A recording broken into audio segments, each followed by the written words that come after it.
much, ladies and gentlemen. I love hats. My background, I have a grandfather who had a hat factory in Eastern Europe. He came to the United States and opened up a hat factory in New York. And another grandfather who worked as a shop steward in a hat factory. And my grandmother, who he married, was the trimmer of hats. So you might say that hats are in my blood. The first hat that I saw was this hat. My father was a fireman in New York City. And when he leaned over into my crib, this is the hat that I saw looking down on me. There are many hats, and I love hats, and I collect them. Not as a hobby, it's just I love them and I acquire them wherever I am. Out in the bush in Africa,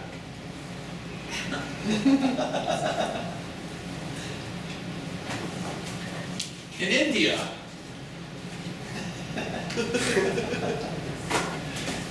there are many hats.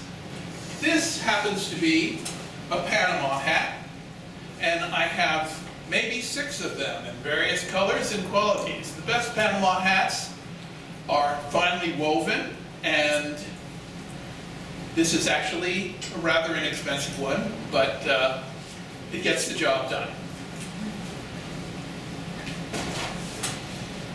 Here's a hat that I got at the Bushmills whiskey factory in Ireland. And it's a sampling of all the patterns of woolen hats that are available. Okay? And hats can have an attitude. If you turn the hat around, you have a whole different thing going on, right? Okay. Now everybody knows about the ubiquitous baseball hat. You can wear it this way, and you can wear it this way. Although, I am one of the people who believe that this is really over, and people have not gotten the message. But as in fashion, some people get locked in. That's another look.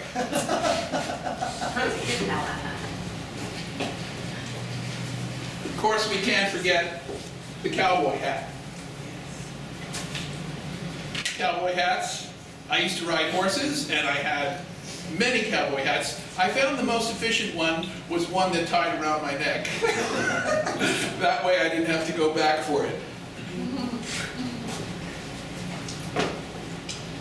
And these days, if you wear a hat like this, you may get an extra enhanced security search at the airport. So what hat you are wearing may affect the perception that people have of you. It's a symbol. Now back in the 30s and 40s, we're all familiar with those wonderful movies where everybody wore hats. You see, and the hats defined where you were.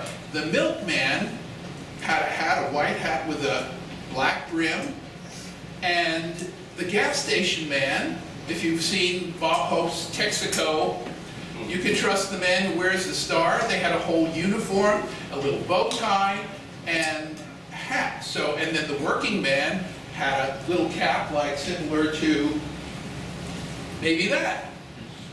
And everybody was categorized by the various station in life.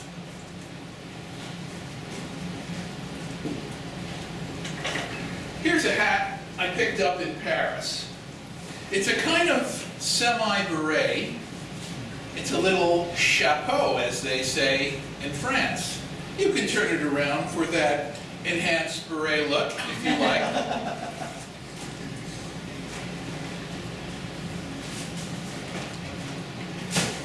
Here's a hat for touring the national parks. I actually have one in storage that's a 3-corner hat, and I have a little Smokey the Bear pin on it, And when we were in Yosemite, people stopped me and asked me for directions to various attractions.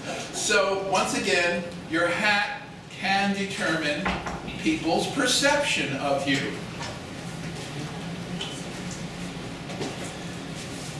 Here's one of my 1920 hats that I used on one of my CDs for 1920s music. This is called a bowler, and with a nice red bow tie, you're right back in the 20s, okay? So I used this for an album cover, and it was very effective. Finally, one of my favorite Panama hats, and this is a very good one. This is finely woven, and they're made in Ecuador. That's so the center of Panama hat making these days. And in closing, I'd like to tell you that you can see that I love hats, and hats define the mood you're in, what you want to project to the world, and they're also a great deal of fun and can enhance your travel experience. So I recommend hats. Thank you very much, ladies and gentlemen, fellow Toastmasters, and honored guests.